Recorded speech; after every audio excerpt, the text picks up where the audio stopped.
అరుణాం కరుణాతరంగితాక్షీం ధృతపాశాంకుశపుష్పబాణచాపాం అణిమాదిభిరావృతాం మయూఖైః గురురిత్యేవ విభావయే భవానీ. గ్రహముల యొక్క ప్రభావాలను మనం తెలుసుకోవడం, వాటికి నివారణలు చేసుకోవడం, ఈ నివారణ చర్యల వలననే భారతదేశంలో మనకు జ్యోతిషం యొక్క వినియోగం బాగా పెరిగింది. తద్వారా మనకు మహాత్ములు ఎంతమందో జన్మించడానికి కారణమైనది, దోషాలను అధిగమించడానికి కారణమైనది.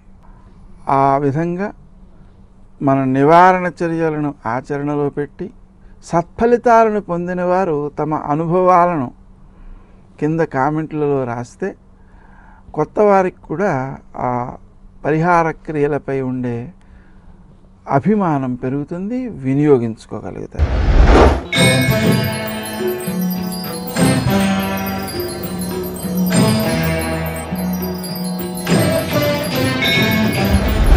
కుంభరాశి.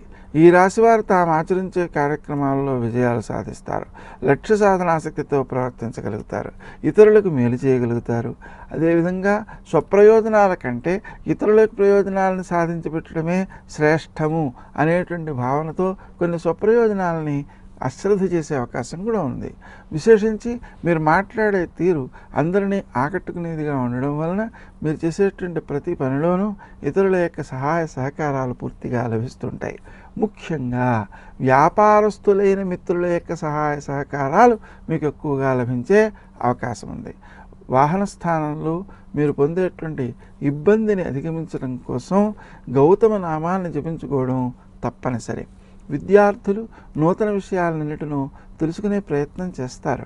అయితే అవి ఇంకా సత్ఫలితాలను ఇవ్వడం కోసం, పూర్తిగా అవగాహనలోకి రావడం కోసం శ్రీ హయగ్రీవాయ నమః అనేటువంటి మంత్రాలను జపించుకోవడం ద్వారా విశేషమైన ఫలితం సిద్ధిస్తుంది. ఆ విద్యలో మీరు ముందడుగు వేస్తారు, విజయాలు సాధించగలుగుతారు. అదేవిధంగా ఆలోచించేటప్పుడు తొందరపాటు వల్ల కొంత తొందరగా కోపం వచ్చే అవకాశం ఉంది. అందువలన స్వయంగా ఆలోచించి దాన్ని నిర్ణయాలు తీసుకోవాలి. అంతేకాకుండా కోపం వచ్చినప్పుడు ఏ నిర్ణయాలు తీసుకోకూడదు. కోపాన్ని ఉపశమింపజేసుకొని తాపీగా ఆలోచించాల్సిన అవసరం ఉంది. విశేషించి వారము యొక్క రెండవ భాగంలో మీ యొక్క కోపము పెరిగిపోయే అవకాశం ఉంది.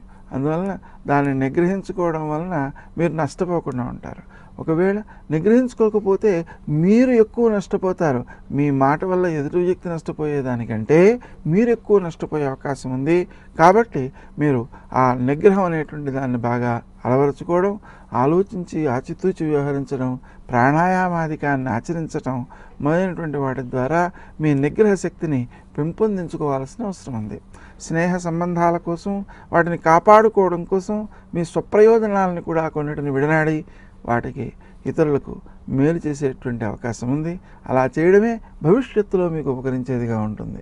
అనుకోని ఖర్చులు కొంతవరకు ఉన్నా అవి ఏదో రూపంలో మిత్రవర్గీయుల యొక్క సహాయ సహకారాలతో సకాలానికి ధనం సమకూడడం వలన సరి అయిన సమయంలో ఆ పనులను పూర్తి చేయగలుగుతారు. ఈ అనుకోని ఖర్చుల వల్ల వచ్చేటువంటి ఇబ్బందిని అధిగమించగలుగుతారు.